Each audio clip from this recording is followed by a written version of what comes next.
الحمد لله رب العالمين، والصلاة والسلام على أشرف الأنبياء وسيد المرسلين نبينا محمد وعلى آله وصحبه أجمعين. رب اشرح لي صدري ويسر لي أمري واحلل عقدة من لساني يفقه قولي. أما بعد. Aziz, möhtərəm qardaşlar, möhtərəm məclis əhli, hər şeydən öncə Allahın salamıyla salamlayıram hər birinizi. Allah Resulü sallallahu aleyhi ve sellem bu gözəl gündə evlənən iki gəncə edeceği en birinci şey onlara dua ederdi. Ve buyurardı ki: Barakallahu lekuma ve baraka aleykuma ve cema'a beynekuma fi hayrin. Allah size bereket versin. Allah subhanehu ve teala sizi hayır, bereket üzerinde cem etsin diye dua ederdi. Həqiqətən möhtərəm məclis əhli, evlilik Allah subhanehu ve teala'nın insana verdiği en büyük nimetlerdendir.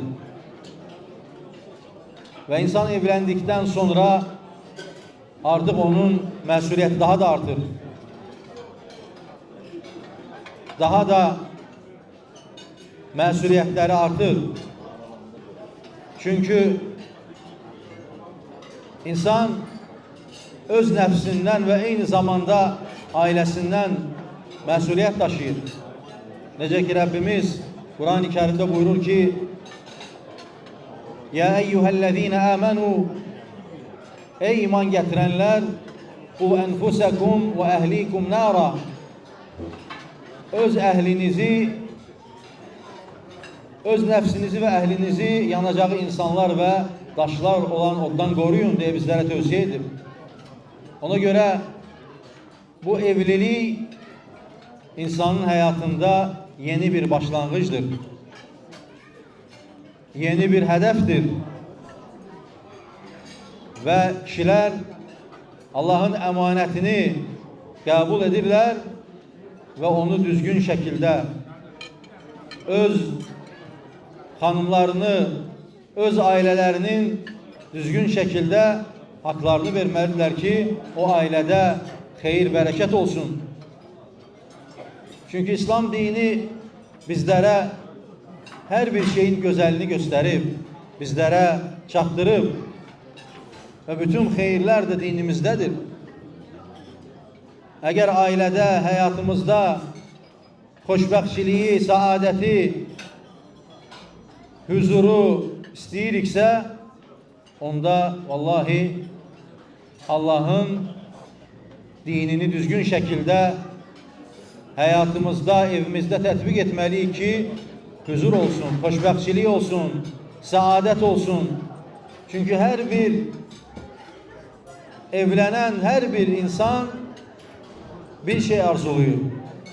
İstəyir ki huzur olsun, evinde hayır, bereket olsun. Çünkü insanın evinde huzur olmadığı zaman o hiç yerde xoşbəxt olabilmez. Hiçbir zaman. Ona göre bütün hayırlar, bütün huzur insanın evinden başlayır. Ona göre bizlere de dinimiz tövsiye edir ki evlenirken de düzgün seçim et. Salihe kadın seç.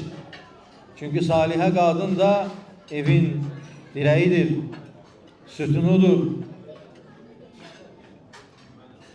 Necə ki Allah Resulü sallallahu aleyhi ve sellem buyurur ki: Men razaqahullahu zevceten saliheten fekad ruziqa nisfe dinih.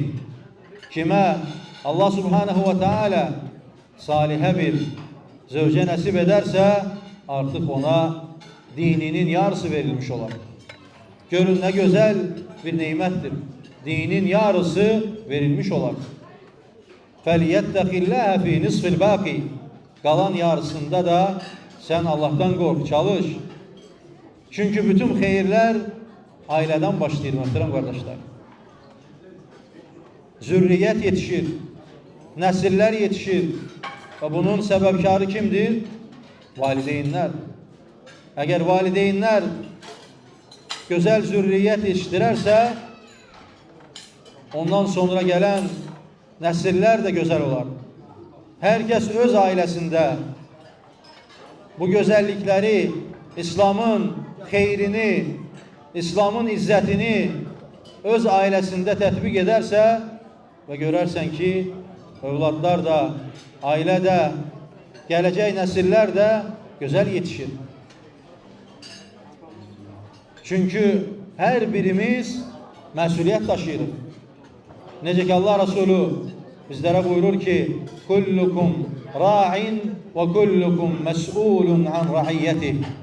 Hər biriniz məsulsunuz öz əlinizin altında olanlardan. Ailəmiz, övladlarımız bizim məsuliyyətimizdədir. Və hər birimiz çalışmalıyıq ki, onları gözəl yetişdirək. Bu da evlilikdən başlayır. Belə gözəl gündən başlayır.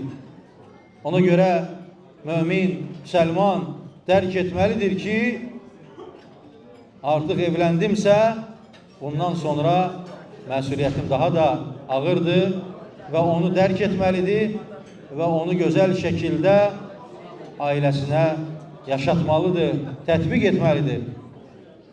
Əks halda qiyamət günü o zürriyyətin sənin yaxandan yapışacaq.